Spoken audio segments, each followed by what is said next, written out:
Eh bien, salut à tous les amis, c'est le gros Dino, j'espère que vous allez bien. Et nous voici donc repartis une nouvelle fois pour la vidéo des actus de la semaine. Mais avant de démarrer, si le contenu vous plaît, pensez à lâcher le petit pouce bleu et à vous abonner, ça fait toujours plaisir. Allez, on est parti! Donc, nous allons démarrer ces actus par du support, puisqu'il y a eu du support volcanique annoncé, notamment deux cartes magie, une carte piège et trois cartes monstres. Le support est clairement sympa, par contre, ça ne sera, je pense, pas méta. Après, il y a toujours des cartes que certains vont réussir à trouver, des petits plays assez sympathiques que les gens vont réussir à trouver. Mais je trouve le deck assez sensible et ça risque d'être un peu compliqué à jouer, même si c'est pas déconnant.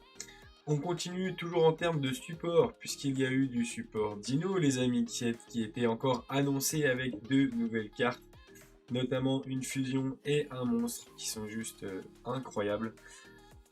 Ça va clairement faire le café, on va jouer des polymérisations dans le deck Gino et ça va être, ça va être trop bien. En plus de pilules, on va pouvoir aller faire des petites dingueries.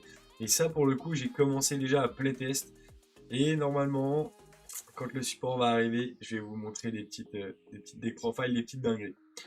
On continue toujours avec du support. Il y a aussi eu du support pour Crâne de Cristal. 4 petites nouvelles cartes. 2 monstres, une magie et une piège. J'ai pas eu l'occasion de tester, mais bon, je me dis pourquoi pas. Ça fait toujours plaisir. Et puis bah, faut c'est là, hein, donc on prend ce qui vient. On continue avec l'annonce d'un nouveau deck de structure. Alors, j'ai pas l'artwork du deck de structure, mais je sais que ce sera un deck de structure diapason. Et on a déjà eu 3 petites cartes qui ont leak, 2 monstres et une synchro. Après, à voir ce que le deck diapason fait. Mais franchement, un nouveau deck de structure, quand on sait l'effet qu'a eu le deck Albaz, espérons que ce soit dans cette même lignée là, puisque ce serait quand même un truc assez sympa à jouer. Les amis, on continue avec, ça y est, le leak de la boîte des 25 ans. On a enfin le visuel de la boîte. Visuel que je trouve clairement très très joli. Donc le visuel des teens, c'est waouh. C'est franchement, je pense que depuis que j'ai repris Yugi, c'est une des plus belles boîtes que j'ai vues. Franchement, elle est juste magnifique. Après, je pense qu'elle va être en carton et pas, et pas en ferraille, hein, on va pas se mentir. Si elle est en ferraille, honnêtement, je suis clairement preneur, hein, parce qu'elle est vraiment jolie. On continue ces actus avec une petite banlist qui est arrivée tranquillement pour le speed duel. Une petite banlist où l'on peut voir Jinzo qui est gentiment à 1. On peut voir Cyclone qui remonte à 3, le livre qui passe aussi à 3. Des petites cartes. Speed Duel, je connais pas forcément trop le format, mais je sais que de taper sur Jinzo, ça faisait mal puisque Jinzo était très fort dans ce format-là. Donc c'est plutôt bien pour eux. Après, malheureusement, est-ce que c'est bien pour tout le monde? Encore une fois, les joueurs méta, bah il faut s'adapter les gars, faut s'adapter. On continue ces actus avec un nouveau tapis pour les WCQ, le tapis pour le Cyberstorm Access, donc un tapis plutôt sympa. La Deckbox Rose qui fait son petit retour, qui est ma foi au bout de chacun, on verra. Il y en a qui aiment bien, d'autres qui aiment pas. Moi personnellement, je m'en fiche. Ça ne me dérange pas, ça fait une jolie Deckbox en plus, et c'est cadeau. On continue maintenant avec une dernière sortie que je me suis permis de garder un petit peu pour la fin dans les sorties, puisqu'on a du support Purely qui a été annoncé, une nouvelle piège ainsi qu'une nouvelle Xyz Purely. Et là, malheureusement, j'ai pas encore trop train le deck, mais je sais que Purely fait très très peur.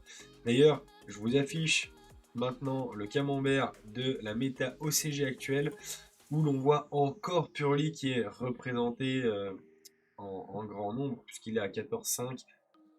Ma foi, c'est que ça va commencer à faire mal, hein. Après, on voit quand même qu'il y a quand même d'autres choses. Il y a Kashtira qui est toujours présent. Supra lourd, Samouraï Supra lourd, beaucoup en ont fait la pub entre guillemets parce que le deck a une façon d'FTK. Et honnêtement, le deck fait peur, hein. Clairement, je pense que DRNM va revenir dans tous les main decks, hein, parce que ça monte des boards très durs à gérer. Van Kichtoul aussi qui est présent et ça pareil, j'en ai entendu parler, j'ai du mal à voir le board final même si d'après les moves que j'ai pu voir c'est loin d'être déconnant. Donc à voir si, à voir ce que ça peut donner quoi. On continue les amis avec le WCQ de Dunkerque qui avait eu lieu ce week-end.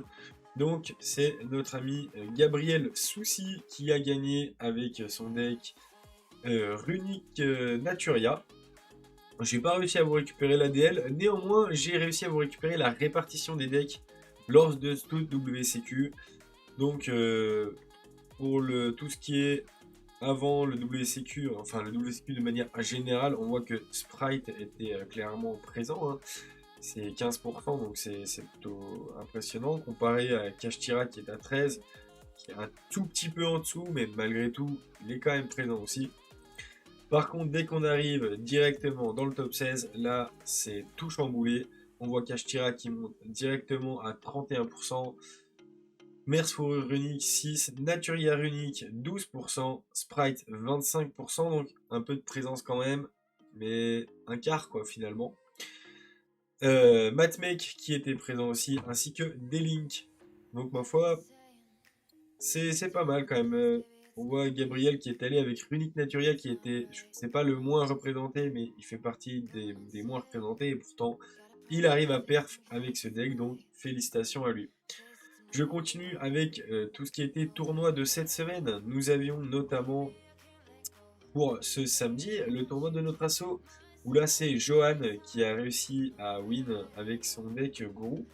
Je vous affiche la DL maintenant puisqu'il a gentiment accepté de me la partager. Une DL plutôt sympatoche. Je continue avec Dorian qui a gagné le tournoi de ce week-end à New Games Info Sir. Dorian qui lui a joué le deck Labyrinthe. Pareil, il a été super sympa puisqu'il a accepté de nous partager cet ADL. Et honnêtement, bah, ça a fait peur. Et pour l'avoir affronté en ronde, bah, ça a fait mal. Non, non, franchement, c'était un super duel et c'est un très bon joueur. Et du coup, je regrette pas d'avoir perdu contre lui. Et félicitations à lui, franchement, c'était super cool. Donc voilà, les amis, pour terminer cette petite vidéo, connaissez le watch time, je vous affiche de suite les gagnants du concours pour les 100 abonnés. Je vous rappelle qu'il y avait une Teambox à gagner ainsi que une boîte de Speed Duel et un booster pour le troisième. Je vous affiche le nom des gagnants. N'hésitez pas à me contacter soit la page Facebook de l'assaut Les Tomates Mystiques, soit via mon Facebook personnel, il n'y a aucun problème. Moi c'est Matt, donc Matt Grandvaux, vous me contactez sur Facebook, il n'y a aucun souci. Ou alors, on s'arrange, vous me contactez en commentaire, il n'y a pas de problème. Sur ce les amis, on se dit à la prochaine. Allez, ciao!